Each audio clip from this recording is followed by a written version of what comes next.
In the heart of the Islamic Golden Age, a period of immense intellectual and cultural growth, lived a philosopher of profound vision. His name was Abu Nasr Al-Farabi, a thinker who would come to be known as the second teacher, second only to Aristotle in the Islamic philosophical tradition.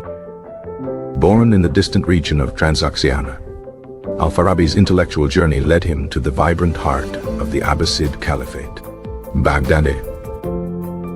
There, amidst the world's greatest collection of knowledge, he immersed himself in the works of the ancient Greek masters. He studied Plato's Republic and Aristotle's Politics, absorbing their ideas on justice, governance, and the ideal state. Yet, Al-Farabi was not a mere imitator. He was a synthesizer, weaving together Hellenistic philosophy with Islamic theology and his own unique insights. From this rich intellectual tapestry emerged his most famous work, On the Perfect State, which introduced the concept of the Virtuous City, or Al-Madina al-Fadila.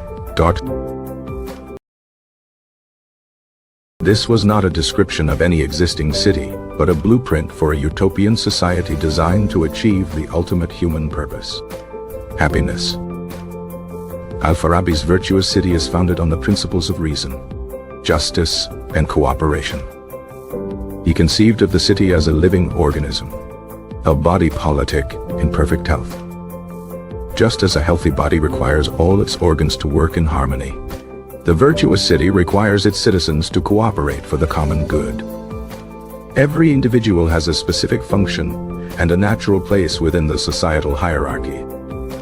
This hierarchy is not based on wealth or lineage, but on intellectual and moral virtue. At the apex of this organism, functioning as its heart and brain, is the supreme ruler. Al-Farabi calls his leader the first ruler or the philosopher king, an idea heavily borrowed from Plato. This ruler is not a tyrant who governs by force, but a guide who leads through wisdom. He possesses a unique connection to the divine, understanding the fundamental truths of the universe. This knowledge allows him to legislate and organize the city in a way that mirrors the perfect order of the cosmos. The first ruler must possess 12 essential qualities, including a love of truth, justice, and learning. He must be eloquent, have a good memory, and be free from the distractions of base desires. Below the first ruler are the second rank of leaders, who follow the laws and principles he has established. Then come the various classes of citizens, each contributing their unique skills and talents. The soldiers protect the city, the artisans create goods, and the farmers provide sustenance. The ultimate goal of this entire structure is to facilitate the attainment of sa'ada, or true happiness, for every citizen. For Al-Farabi, happiness was not material wealth or physical pleasure. It was the perfection of the rational soul, the liberation of the intellect from the prison of the body. This could only be achieved through philosophical contemplation and living a virtuous life. The virtuous city is the ideal environment where this pursuit can flourish. Education is therefore the cornerstone of the state, guiding souls towards truth. To better define his ideal, Al-Farabi contrasted the virtuous city with its imperfect counterparts. First is the ignorant city, Al-Madina al-Jahiliya, whose inhabitants have no conception of true happiness. They pursue only base goals like wealth, pleasure, or domination. The ignorant city itself has several subtypes, such as the city of necessity, focused only on survival. Another is the vile city, where the sole aim is the accumulation of wealth. Then there is the timocratic city, obsessed with honor and glory. Next, Al-Farabi describes the immoral or wicked city, Al-Madina al-Fasikatot.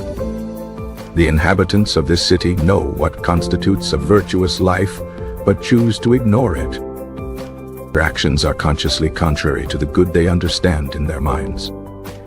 Finally, there is the erring or misguided city, Al-Madina al-Dala. Its citizens and ruler have a corrupt understanding of reality and happiness. They believe in false doctrines and pursue a flawed conception of the ultimate good. These imperfect cities represent the various diseases that can afflict the body politic. Only the virtuous city, guided by the philosopher ruler, is truly healthy and functional. The ruler's wisdom is the medicine that preserves the city's health. Al-Farabi's political philosophy is deeply intertwined with his metaphysics. The structure of the city is a microcosm of the structure of the universe. The first ruler corresponds to the first cause, or God. In the cosmic hierarchy, the ranks of society correspond to the celestial spheres and intelligences. This analogy reinforces the idea that the virtuous city is the most natural and rational form of social organization. It is the earthly embodiment of a divine and logical order. However, Al-Farabi was a realist and understood that a perfect first ruler is exceedingly rare. He considered what should happen if such an individual could not be found. In such cases, he proposed a council of rulers, a group of individuals who collectively possess the required virtues. If even that is not possible, the city must adhere to the laws established by a previous virtuous ruler. This ensures the preservation of the city's virtue even in the absence of perfect leadership. Al-Farabi's ideas would profoundly influence later Islamic philosophers like Avicenna and Averroes. His work also found its way to Europe, where it was studied by Jewish and Christian thinkers. Maimonides, the great Jewish philosopher, was particularly influenced by Al-Farabi's synthesis of philosophy and religion. The concept of the virtuous city remains a powerful ideal in political philosophy. It is a testament to the enduring human quest for a just, rational, and happy society. Al-Farabi's vision challenges us to consider the ultimate purpose of our communities. Are they merely for survival and commerce, or for the cultivation of virtue? His work is a reminder that the health of a city is measured by the character of its citizens. The virtuous city is not just a place, but a state of being, achieved through collective effort and wisdom. The foundation of this city is knowledge, both of the world and of the self. Without this knowledge, a society can never achieve its highest form. The ruler acts as the master physician, diagnosing and healing the ills of society. His laws are the prescriptions needed to maintain social harmony. Each citizen, in turn, has a responsibility to follow these prescriptions for the good of the whole. This mutual dependency creates a powerful bond among the inhabitants. The happiness of one is inextricably linked to the happiness of all.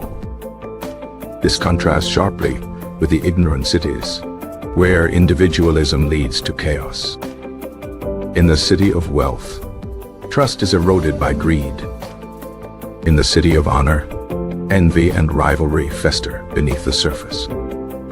The virtuous city transcends these flaws through its unifying purpose. Its citizens are united not by fear or greed, but by a shared love for wisdom and truth. Art and music in the virtuous city are also directed towards this noble end. Melodies and poems are designed to elevate the soul, not to incite base passions. The entire environment is curated to foster intellectual and spiritual growth. Even the architecture of the city reflects its underlying principles of order and harmony. Al-Farabi's ideal is a profound meditation on the relationship between the individual and the state. It argues that the state has a moral duty to create the conditions for human flourishing. The legacy of the virtuous city is not in its practical application, which never occurred. Its power lies in its persistence as a philosophical benchmark for a perfect society. It is a dream of a world governed by the best part of our nature, our capacity for reason. The city's health is maintained through a continuous process of education and self-correction. Citizens are encouraged to question and refine their understanding of the good. This dynamic process prevents the city from becoming stagnant or corrupt. The ruler himself is not above the law or the truth he is sworn to uphold. His authority is derived entirely from his wisdom and moral integrity. If his wisdom fades, so too does his right to rule. This creates a system of accountability based on intellect rather than power. The city's justice system is rehabilitative, not merely punitive. The goal is to heal the soul of the wrongdoer and reintegrate them into the community. Foreign policy of the virtuous city is also guided by wisdom. It does not seek to dominate other nations, but to exist in harmony with them. War is only a last resort, undertaken to defend virtue, not to acquire territory or wealth. The ultimate aim is to create a world of virtuous cities, a global community of rational souls. Al-Farabi's political thought is a holistic system connecting ethics, metaphysics, and governance. He demonstrated that one cannot be perfected without the others. A good state requires good citizens, and good citizens require a good state. This reciprocal relationship is the engine of progress in the virtuous city. The city is a school for the soul, and its curriculum is the virtuous life. Every street, every building, every law is a lesson in the pursuit of happiness. The market is a lesson in justice. The temple, a lesson in reverence. The library, a lesson in truth. Al-Farabi's vision is ultimately one of profound optimism in human potential. He believed that through reason and cooperation, humanity could create a near-perfect existence on Earth. The virtuous city is the ultimate expression of this philosophical faith. The ruler's perception must be sharp, able to discern the true nature of things. He must possess an excellent memory to retain the laws and histories. His love for learning must be insatiable, always seeking greater understanding. He must despise falsehood and all who practice it. His physical body must be sound, free from any impairment that would hinder his duties. He must be temperate in food, drink, and pleasure. He must have a natural love for justice and a hatred for tyranny. He must be courageous, never showing fear in the face of danger. His decisions must be swift and resolute, based on clear perception. These qualities, when combined, form the perfect guardian for the city. The city's inhabitants learn virtue by imitating their noble leader. This process of moral education cascades down through the ranks of society. Lowest rank in the city performs their duties without full understanding. They act based on belief and trust in the wisdom of the rulers. The middle ranks have a more reasoned understanding of their roles. They can grasp the immediate causes and effects of the laws. The highest rank, the philosophers, understand the ultimate principles. They share in the comprehensive knowledge of the first ruler. This intellectual hierarchy ensures both stability and enlightenment. The city is a cohesive whole, united by a single, noble purpose. Each citizen is a thread in this grand tapestry of civic life. The beauty of the whole is a reflection of the virtue of its parts. Al-Farabi's virtuous city is a timeless challenge to political thought. It forces us to ask, what is the true purpose of living together in a society? Is it merely for protection and economic gain? Or is it for the collective pursuit of wisdom and the perfection of the human soul? Al-Farabi's answer, echoing through the centuries, is clear and unwavering.